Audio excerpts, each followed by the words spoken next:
Hello, welcome to law excellence. ఇవాల్టి వీడియోలో మనం ఈనాడు, సాక్షి మరియు నమస్తే తెలంగాణ పేపర్స్లోని ఇంపార్టెంట్ కరెంట్ అఫైర్స్ గురించి డిస్కస్ చేసుకుందాం. ముందుగా తెలంగాణ గ్రూప్ 1కి సంబంధించి ఇంగ్లీష్ మరియు తెలుగు మీడియం బ్యాచెస్ లా ఎక్సలెన్స్లో స్టార్ట్ అవబోతున్నాయి. ఇంట్రెస్టెడ్ క్యాండిడేట్స్ ఎవరైనా ఉంటే ఎన్రోల్ చేసుకోవచ్చు. లా ఎక్సలెన్స్ అడ్రస్ మరియు ఫోన్ నెంబర్స్ కింద డిస్క్రిప్షన్లో ఇవ్వడం జరుగుతుంది. ఇవాల్టి మన ఫస్ట్ ఆర్టికల్ వచ్చేసి రక్షణ రంగంలో డ్రోన్ల యొక్క ఉపయోగాల గురించి. ప్రస్తుతం ఏవైతే ఆధునిక యుద్ధాలు అనేవి జరుగుతూ ఉన్నాయో ఇందులో మానవరహిత డ్రోన్లు లేదా యుఏవి అంటాం, అన్మాన్డ్ ఏరియల్ వెహికల్స్, వీటికే ప్రాధాన్యం అనేది పెరుగుతోంది. ఆఫ్ఘనిస్తాన్, పశ్చిమాసియాలలో కొందరు ఉగ్రవాదుల్ని డ్రోన్ల సహాయంతో అమెరికా మట్టుబెట్టిన దగ్గర నుంచి కూడా వాటి ఉపయోగం ఏంటో ప్రపంచానికి తెలిసొచ్చింది. కేవలం టర్కీ, ఇజ్రాయెల్ ఇవి సరఫరా చేసినటువంటి డ్రోన్లతోనే ఆర్మేనియా సైన్యాన్ని అజర్బైజాన్ ఓడించగలిగింది. అంతేకాకుండా చైనీస్ డ్రోన్ల సహాయంతో భారత్లోకి మారక ద్రవ్యాల్ని పాకిస్తాన్ దొంగతనంగా రవాణా చేస్తోంది. అలాగే పాకిస్తాన్ పెంచి పోషిస్తున్నటువంటి ఉగ్రవాద సంస్థ లష్కరే తోయిబా 2021 జూన్లో జమ్మూ కాశ్మీర్లోని భారత వైమానిక దళ స్థావరం మీద ఒక డ్రోన్తో నాటు బాంబుల్ని ప్రయోగించింది.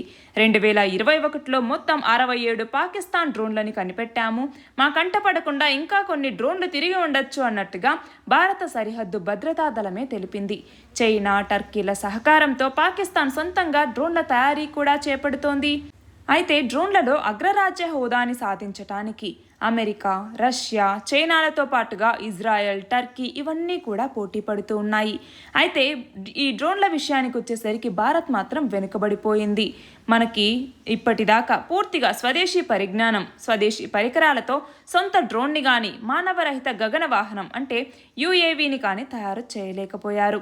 అభ్యాస్, లక్ష్య అనేటటువంటి పైలట్ రహిత టార్గెట్ డ్రోన్లని నిఘా కార్యకలాపాల కోసం నేత్ర యుఏవిని రూపొందించిన అవి శత్రువు మీద నేరుగా పోరాడలేవు.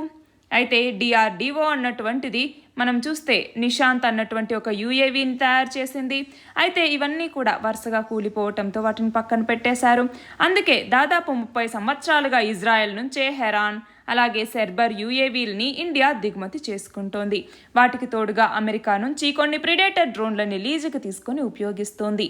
అయితే డ్రోన్ల కోసం ఇతర దేశాల మీద ఆధారపడాల్సినటువంటి దాన్ని తప్పించటానికి డిఆర్డిఓ పనిచేస్తోంది. డిఆర్డిఓ రూపొందిస్తున్నటువంటి ఈ రుస్తుమ్ 2 అనేటటువంటి డ్రోన్ ఇటీవల ఆకాశంలో 27,500 అడుగుల ఎత్తుని అందుకొని 18 గంటల పాటు నిర్విరామంగా ఎగిరింది. గగనతలం నుంచి నిఘాకి, శత్రు కదలికల మీద సమాచార సేకరణకి ఈ రుస్తుమ్ 2 డ్రోన్ అన్నటువంటిది ఉపయోగపడుతుంది. దానికి బాంబులు, క్షిపణుల్ని అమర్చటం గురించి సైన్యంతో చర్చించి నిర్ణయం తీసుకుంటాము అన్నట్టుగా డిఆర్డిఓ చైర్మన్ తెలిపారు. దాంతో పాటుగా డిఆర్డిఓ అనుబంధ ఏరోనాటికల్ అభివృద్ధి సంస్థ అన్నటువంటిది భారత వైమానిక దళం కోసం మానవరహిత పోరాట గగన వాహనం లేదా యుకావ్ అనేసి అంటాము. ఆ యుకావ్ అయినటువంటి ఘాతక్ అన్నటువంటి దాన్ని రూపొందిస్తోంది. ఏంటి దీని పేరు? ఘాతక్. దీనికి బాంబులు, క్షిపణులు ప్రయోగించే సత్తా అనేది ఉంది. రాడార్లకి చిక్కకుండా ఎగిరేటటువంటి ఈ స్టెల్త్ డ్రోన్ని రహస్యంగా ప్రయోగించి చూశారు. దానికి సంబంధించినటువంటి వీడియోలు ఇవన్నీ కూడా సామాజిక మాధ్యమాల్లో ఉన్నాయి. అలాగే new space research and technologies అంకుర సంస్థ డ్రోన్లకి సంబంధించి వాటి యొక్క రూపకల్పనలో భారత సైన్యానికి సహకరిస్తోంది. న్యూ స్పేస్తో పాటుగా అమెరికా వైమానిక దళానికి చెందినటువంటి పరిశోధనా ప్రయోగశాలల నుంచి సహకారం తీసుకొని హిందుస్థాన్ ఏరోనాటిక్స్ లిమిటెడ్ అన్నటువంటిది ఆల్ఫా ఎస్ అనేటటువంటి డ్రోన్ల దండుని వాటికి సంబంధించిన వ్యవస్థని రూపొందిస్తోంది. తేజస్ యుద్ధ విమానం, అలాగే కొత్తగా రూపొందిస్తున్న 5వ తరం యుద్ధ విమానం అంకా నుంచి ప్రయోగించటానికి అనువైనటువంటి డ్రోన్లని హిందుస్థాన్ ఏరోనాటిక్స్ లిమిటెడ్ తయారు చేయదలిచింది. మేక్ ఇన్ ఇండియా కార్యక్రమం కింద ఈ ప్రాజెక్టులని భారత ప్రభుత్వం దీనికి సంబంధించి అండదండల్ని అందిస్తోంది. ఇక్కడ క్వశ్చన్ చూడండి. గగనతలం నుంచి నిఘాకి, శత్రు కదలికల మీద సమాచార సేకరణకి తోడ్పడే రుస్తుమ్ 2 డ్రోన్ పేరుని ఏ పేరుగా మార్చారు? ఏ పేరుగా? తపస్ BH-201 అన్నటువంటి పేరుగా మార్చారు.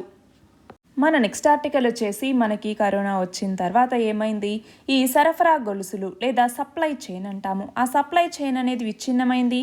దాని ప్రభావం అన్నటువంటిది ప్రపంచవ్యాప్తంగా అన్ని దేశాల మీద పడుతోంది. అయితే కోవిడ్ రావటంతో చైనా దేశంలో అయితే దాదాపు 23 నగరాలు పాక్షికంగా సంపూర్ణంగా లాక్డౌన్లోకి వెళ్ళిపోయాయి. చైనా జీడిపిలో వాటి యొక్క వాటా దాదాపు 22%.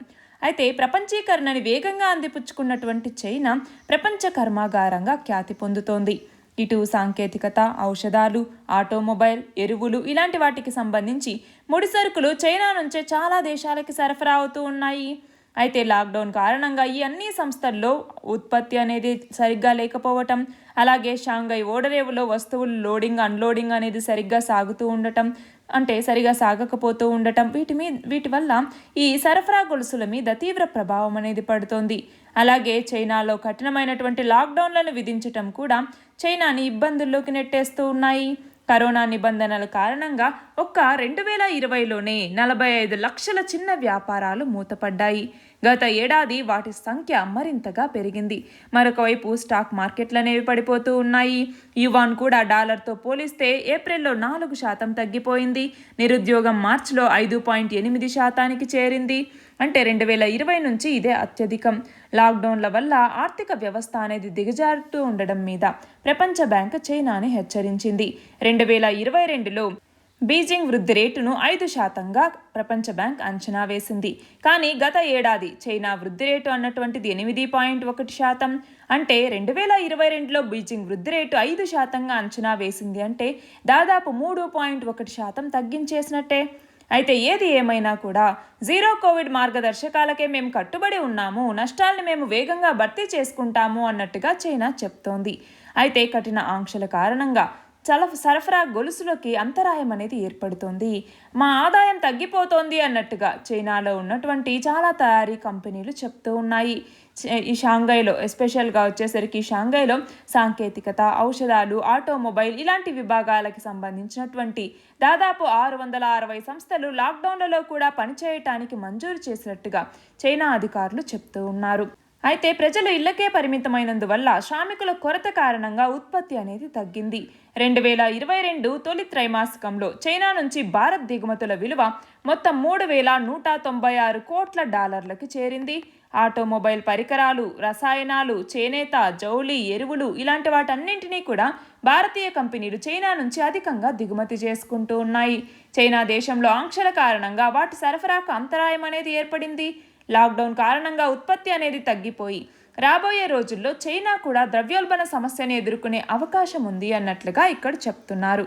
క్వశ్చన్ చూడండి, సప్లై చైన్ రెసిలియన్స్ ఇనిషియేటివ్ SCRIని ఏ దేశాలు కలిసి ప్రారంభించాయి? భారతదేశం, జపాన్, అలాగే ఆస్ట్రేలియా. ఈ 3 దేశాలు మనం చూస్తే క్వాడ్లోకి వచ్చేసరికి ఎన్ని దేశాలు ఉన్నాయి? చతుర్భుజ కూటమి అంటాము. క్వాడ్లోకి వచ్చేసరికి మొత్తం 4 దేశాలు ఉన్నాయి. కాకపోతే ఇందులోకి వచ్చేసరికి USA అనేటటువంటిది ఈ 3 దేశాలతో కలిపి ఇది మాత్రం ఎక్స్ట్రా అన్నమాట. మన నెక్స్ట్ ఆర్టికల్ వచ్చేసి వైద్యులు, ఆరోగ్య సంరక్షణ సేవలు అందించేటటువంటి వ్యక్తులు కూడా వినియోగదారుల రక్షణ చట్టం పరిధిలోకి వస్తారు అన్నట్టుగా సుప్రీంకోర్టు స్పష్టం చేసింది. ఇందులో ఉన్నటువంటి సేవలు అనే పదానికి విస్తృతమైనటువంటి నిర్వచనం ఉంది. ఏ తరహా సేవలైనా కూడా దీని పరిధిలోకి వస్తాయి అన్నట్టుగా justice DY Chandrachud, justice Hima Kohli ధర్మాసనం తెలిపింది. దీనికి సంబంధించి బాంబే హైకోర్టు ఆల్రెడీ ఇచ్చినటువంటి తీర్పుని సమర్థించటం జరిగింది. ఆరోగ్య సంరక్షణ సేవల్ని ఈ చట్టం నుంచి మినహాయించే ఉద్దేశం పార్లమెంట్కి ఉన్నట్టయితే దీనిని 1986 మరియు 2019లో తీసుకొచ్చినటువంటి వినియోగదారుల చట్టాల్లోనే స్పష్టంగా పేర్కొనేది అన్నట్టుగా చెప్పటం జరిగింది. క్వశ్చన్ చూడండి, ఆరోగ్య సంరక్షణ సేవల్ని ఏ చట్టం పరిధిలోకి సుప్రీంకోర్టు ఉత్తర్వులు ఇచ్చింది? ఏ చట్టం కిందికి? వినియోగదారుల రక్షణ చట్టం 2019.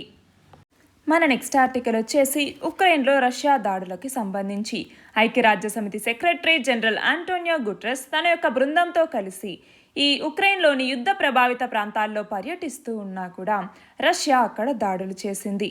దానికి సంబంధించి 25 అంతస్తుల భవనంలోకి క్షిపణి అనేది దూసుకెళ్లింది. దాంతో అమెరికా నిధులతో నడిచేటటువంటి బ్రాడ్కాస్ట్ సంస్థ అయిన రేడియో లిబర్టీ జర్నలిస్ట్ మృతి చెందారు. అయితే ఆంటోనియో గుటెరస్ మాట్లాడుతూ ఉక్రెయిన్లోని పౌరుల మీద రష్యా దాడులు చేయటాన్ని, అలాగే ఈ ప్రాంతంలో రష్యా సైనికులు సాగించినటువంటి హింసాకాండ ఏదైతే ఉందో బుచా అనేటటువంటి ప్రాంతంలో దీనిని ఖండించటం జరిగింది. అంతేకాకుండా రష్యా చర్యని జర్మనీ లాంటి దేశాలు కూడా తప్పుపట్టాయి. ఇక్కడ క్వశ్చన్ చూడండి, డాన్బాస్ ప్రాంతం ఎక్కడ ఉంది? ఈ ఈ డాన్బాస్ లక్ష్యంగానే రష్యా అన్నటువంటిది దాడులను నిర్వహిస్తోంది. అందువల్ల అనమాట డాన్బాస్ ప్రాంతం ఇక్కడ చూడండి, లుహాన్స్క్, డొనెట్స్క్ అన్నటువంటి ప్రాంతాలు మీకు గుర్తుంటే ఆ రెండింటిని కలిపి ఆ ప్రాంతాన్ని మనం డాన్బాస్ ప్రాంతం అంటాము. ఇది ఇప్పుడు రష్యా ఆధీనంలో ఉంది. ఇక్కడ చూస్తే జపోరిజియా అన్నటువంటిది, జపోరిజియాలో కెమికల్ ప్లాంట్ ఉంది అనేసి చదువుకున్నాము. అలాగే కార్కివ్ అన్నటువంటి దాన్ని స్వాధీనం చేసుకున్నారు అన్నట్టుగా ఇవన్నీ కూడా మనం ఇంతకుముందు చూసాం. అయితే ఇప్పుడు ఇక్కడ డాన్బాస్ ప్రాంతం అంటే ఏంటి అన్నది ఐడియా వచ్చిందా? మన నెక్స్ట్ ఆర్టికల్ వచ్చేసి ఐఐటి మద్రాస్ పరిశోధకులు పర్యావరణానికి అనుకూలించేలాగా కర్బన ఉద్గారాల్ని తగ్గించేలాగా బ్యాక్టీరియా ద్వారా బయోసిమెంట్ తయారీ ప్రక్రియని అభివృద్ధి చేశారు. మైక్రోబియల్లీ ఇండ్యూస్డ్ కాల్సైట్ ప్రెసిపిటేషన్ ప్రక్రియ ద్వారా బ్యాక్టీరియాని ఉపయోగించి ఈ సిమెంట్ని రూపొందించవచ్చు అన్నట్టుగా చెప్పటం జరిగింది. గత ఏడాది గ్లాస్గోలో జరిగినటువంటి UN వాతావరణ మార్పుల సదస్సులో దాదాపు 140 దేశాల వరకు పాల్గొన్నాయి. అందులో ప్రధానంగా కర్బన ఉద్గారాల్ని జీరో స్థాయికి తేవటం మీదే చర్చ అనేది జరిగింది.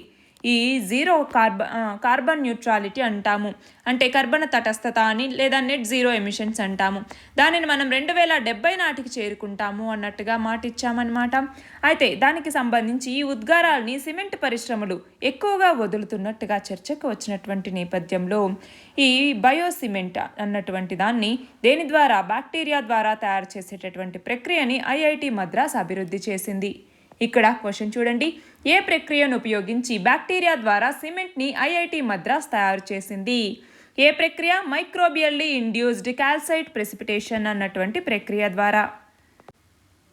మన నెక్స్ట్ ఆర్టికల్ వచ్చేసి సెమీ కండక్టర్లకి సంబంధించి ఇటీవల కేంద్ర ఎలక్ట్రానిక్స్ అండ్ ఇన్ఫర్మేషన్ టెక్నాలజీ శాఖ నిర్వహించినటువంటి సెమీకాన్ ఇండియా సమ్మేళనంలో దృశ్య మాధ్యమం ద్వారా ప్రధాని నరేంద్ర మోదీ మాట్లాడటం జరిగింది.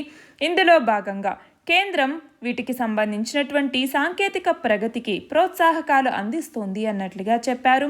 2030 నాటికి భారతదేశం $110 బిలియన్ విలువైనటువంటి సెమీ కండక్టర్లను వినియోగించబోతోంది అన్నట్లుగా చెప్పటం జరిగింది. అలాగే ప్రపంచ సెమీ కండక్టర్ డిజైన్ ఇంజనీర్లలో 20% మంది భారతదేశంలోనే ఉన్నారు. ప్రపంచ సెమీ కండక్టర్ తయారీ వ్యవస్థలో భారత్ కీలక భాగస్వామి కావాలన్నటువంటి లక్ష్యంతో పనిచేస్తోంది అన్నట్లుగా చెప్పటం జరిగింది. క్వశ్చన్ చూడండి, స్పెక్స్ స్కీమ్ దేనికి సంబంధించింది? The scheme for promotion of manufacturing of electronic components and semi conductors దేనికి సంబంధించింది? ఎలక్ట్రానిక్స్ మ్యానుఫ్యాక్చరింగ్కి సంబంధించి మొత్తం మన దగ్గర 3 స్కీమ్స్ అనేవి ఉన్నాయి. అందులో ఒకటి వచ్చేసరికి ఈ స్పెక్స్ అన్నటువంటి స్కీమ్, రెండవది వచ్చేసరికి PLI production linked incentive scheme, మూడవది వచ్చేసరికి electronics manufacturing clusters scheme EMC, ఇప్పుడు EMC 2.0 అన్నటువంటి స్కీమ్. ఈ 3 కూడా మన దేశంలో ఎలక్ట్రానిక్స్ మ్యానుఫ్యాక్చరింగ్కి సంబంధించి ఈ 3 కూడా టోటల్ ఇన్సెంటివ్స్ని ఇచ్చేటటువంటి స్కీమ్స్ అనమాట. మన నెక్స్ట్ ఆర్టికల్ వచ్చేసి మన దేశంలో కీలకమైనటువంటి 8 మౌలిక రంగాల యొక్క ఉత్పత్తి వృద్ధి మార్చిలో 4.3%గా నమోదైంది. ఫిబ్రవరిలో 6%గా ఉంటే మార్చికి వచ్చేసరికి 4.3%కి పడిపోయింది. దీనికి కారణం బొగ్గు, ముడి చమురు ఉత్పత్తి క్షీణత అనేసి చెప్తూ ఉన్నారు. ఇక్కడ క్వశ్చన్ చూడండి, ఏ 8 మౌలిక రంగాలని కీలక రంగాలుగా వ్యవహరిస్తారు? మొత్తం 8 రంగాలు. ఏమేం రంగాలు అవి? ఒకటి వచ్చేసరికి బొగ్గు, ఇప్పుడు మనం చెప్పాం బొగ్గులో క్షీణత అనేది నమోదైంది అనేసి. రెండవది వచ్చేసరికి ముడి చమురు అన్నటువంటిది. మూడవది వచ్చేసరికి సహజ వాయువు. నాలుగవది రిఫైనరీ ఉత్పత్తులు. ఐదవది ఎరువులు. 6 ఉక్కు. 7 సిమెంట్. మరియు 8 వచ్చేసరికి విద్యుత్. ఈ 8 మౌలిక రంగాలని కీలక రంగాలుగా వ్యవహరిస్తారు. మొత్తం మ్యానుఫ్యాక్చరింగ్ సెక్టార్లోకి వచ్చేసరికి 40% వీటికి సంబంధించినవే ఉంటాయి. మన నెక్స్ట్ ఆర్టికల్ వచ్చేసి నిర్బంధ విద్యకి సంబంధించి మనం చూస్తే 2002వ సంవత్సరంలో 6 సంవత్సరాల నుంచి 14 సంవత్సరాల లోపు పిల్లలకి నిర్బంధ విద్యను అమలు పరచాలి అన్నట్టుగా కేంద్రం చట్టం తీసుకొచ్చింది. అయితే మన యొక్క విద్యా వ్యవస్థ గత 30 ఏళ్లలో ఆంధ్రప్రదేశ్లో చాలా అస్తవ్యస్తమైంది అన్నట్లుగా ఇక్కడ చెప్తూ ఉన్నారు. ఏపీలో కార్పొరేట్ విద్యా సంస్థలు ఆంగ్ల విద్యతో పట్టణాలతో పాటుగా గ్రామీణ ప్రాంతాల్లోకి వ్యాపించాయి. అయితే ఇప్పుడు వచ్చినటువంటి ఏపీ ప్రభుత్వం ఆంగ్ల విద్యని ప్రభుత్వ పాఠశాలల్లోనే ప్రవేశపెట్టడం వల్ల ఈ ప్రైవేట్ స్కూళ్ళ నుంచి ప్రభుత్వ పాఠశాలలకి పిల్లలు ఎక్కువగా తరలి వస్తారు అన్నట్లుగా అంచనా వేస్తూ ఉన్నారు. అంతేకాకుండా తల్లిదండ్రులకి పిల్లల విద్య భారం కాకుండా ఉండేందుకు అమ్మ ఒడి, జగనన్న విద్యా దీవెన, జగనన్న వసతి దీవెన లాంటి పథకాలని ప్రస్తుత ప్రభుత్వం అమలు చేస్తోంది. ఇక్కడ క్వశ్చన్ చూడండి. ఏ రాజ్యాంగ సవరణ చట్టం ద్వారా నిర్బంధ విద్యా హక్కు చట్టాన్ని కేంద్ర ప్రభుత్వం తీసుకొచ్చింది? ఏ రాజ్యాంగ సవరణ చట్టం? 86వ రాజ్యాంగ సవరణ చట్టం. ఇవాల్టి మన లాస్ట్ ఆర్టికల్ వచ్చేసి ప్రస్తుతం ప్రపంచవ్యాప్తంగా కూడా ఏ పంట అయినా కూడా వేసుకోగలిగినటువంటి భూమి లభ్యత అనేది దాదాపు 140 కోట్ల హెక్టార్ల వరకు ఉంటుంది. అయితే ప్రపంచ జనాభా 2050 నాటికి 1000 కోట్లకు చేరుతుంది అన్నట్టుగా గణాంకాలు చెప్తూ ఉన్నాయి. అయితే 2 పూటలా కడుపు నిండా తినాలి అంటే 2017తో పోలిస్తే 70% ఎక్కువగా పండించాల్సి ఉంటుంది. అంటే ఇది దాదాపుగా అసాధ్యం అనేసి హార్వర్డ్ యూనివర్సిటీ చెప్తోంది. అయితే మనుషులంతా కూడా శాకాహారులుగా మారిపోయినా కూడా, పాడి పశువుల పెంపకానికి వనరులు పెద్దగా వాడకపోయినా కూడా 2050 నాటికి 1000 కోట్ల మందికి చాలినంతటువంటి ఆహారం అందించటం కష్టం అన్నట్టుగా తేల్చారు. అయితే పంటలు పండించేందుకు భూ జీవావరణానికి ఉన్నటువంటి పరిమితులే దీనికి కారణం అన్నట్టుగా చెప్తూ ఉన్నారు. శాకాహారంతో పోలిస్తే మాంసాహారానికి ఉత్పత్తి అయ్యేటటువంటి ఆ వనరులు చాలా ఎక్కువ. ఐక్యరాజ్య సమితి లెక్కల ప్రకారం కనీసం 5 కిలోల దానా వాడితే గాని కిలో మాంసం అన్నది తయారు కాదు. అమెరికాని ఉదాహరణగా తీసుకుంటే అక్కడ దేశవ్యాప్తంగా మొక్కజొన్న పండించేందుకు వెచ్చించేటటువంటి వనరుల కంటే 75 రెట్లు ఎక్కువ శక్తిని మాంసం ఉత్పత్తికి ఖర్చు చేయాల్సి వస్తోంది. అలాగే క్యాలరీల లెక్కలు చూసినా కూడా మాంసం ఉత్పత్తి అనేది ఖరీదైందే. 2-3 క్యాలరీలు ఇంధనం ఖర్చు చేస్తే గానీ సోయాబీన్, గోధుమ లాంటి వాటి నుంచి 1 క్యాలరీ ప్రోటీన్ మనం సంపాదించుకోలేం. అదే మాంసం విషయంలో అయితే ఏకంగా 54 క్యాలరీలు ఖర్చు చేయాల్సి ఉంటుంది. అయినా కూడా మాంసాహారాన్ని మానేందుకు చాలామంది అంగీకరించట్లేదు. ఇక్కడ క్వశ్చన్ చూడండి. ది వరల్డ్ కౌంట్స్ లెక్కల ప్రకారం ఈ ఏడాది తొలి 4 నెలల్లో ప్రపంచం మొత్తం మీద వృధా అయిన ఆహార పరిమాణం ఎంత? 40.7 కోట్ల టన్నులు కేవలం ఈ 4 నెలల్లోనే వృధా అయినటువంటి ఆహారం అన్నమాట. అందులోనూ మన దేశంలో ఈ వృధా అన్నటువంటిది ప్రతి సంవత్సరం దాదాపు 92,000 కోట్ల వరకు ఉంటుంది. అంటే మనం ఎంత పరిమాణంలో ఆహారాన్ని మనం వృధా చేస్తున్నాము అన్నటువంటిది ఒకసారి ఆలోచించుకోవాలి. నిన్నటి క్వశ్చన్ వచ్చేసి తక్లమకాన్ ఎడారి ఎక్కడ ఉంది? ఇది ఏ నదీ పరివాహక ప్రాంతంలో విస్తరించి ఉంది? ఈ ఎడారి ఎక్కడ ఉంది అంటే చైనాలో. తక్లమకాన్ ఎడారి చైనా దేశంలోని షిన్జాంగ్ ఉయిగర్ అటానమస్ ప్రాంతంలోని నైరుతి భాగంలో విస్తరించి ఉంది. ఇది ఇసుక ఎడారి. అయితే తారిమ్ నది అన్నటువంటిది ఇక్కడ ఉందన్నమాట. తారిమ్ అనేటటువంటి నది. ఈ తారిమ్ నది పరివాహక ప్రాంతంలో ఈ తక్లమకాన్ అనేటటువంటి ఎడారి విస్తరించి ఉంది. ఈ ఎడారి విస్తీర్ణంలో 85% కదిలే ఇసుక దిబ్బలే ఆక్రమించి ఉన్నాయి. అంటే ఇవి క్రమం తప్పకుండా తరులుతూ ఉంటాయన్నమాట ఒక చోటు నుంచి ఇంకొక చోటికి. అలా తరలేటటువంటి ఇసుక దిబ్బలే ఈ ఎడారి యొక్క ప్రత్యేకత కూడా. ఇవాల్టి క్వశ్చన్ వచ్చేసి ఇస్రో ఒకేసారి 104 ఉపగ్రహాలని PSLV C-37 ద్వారా ఎప్పుడు నింగిలోకి ప్రయోగించింది? దీని ఆన్సర్ కమెంట్ సెక్షన్లో ఇవ్వండి. కరెక్ట్ ఆన్సర్ రేపటి వీడియోలో చూద్దాం. All the very best and thank you very much.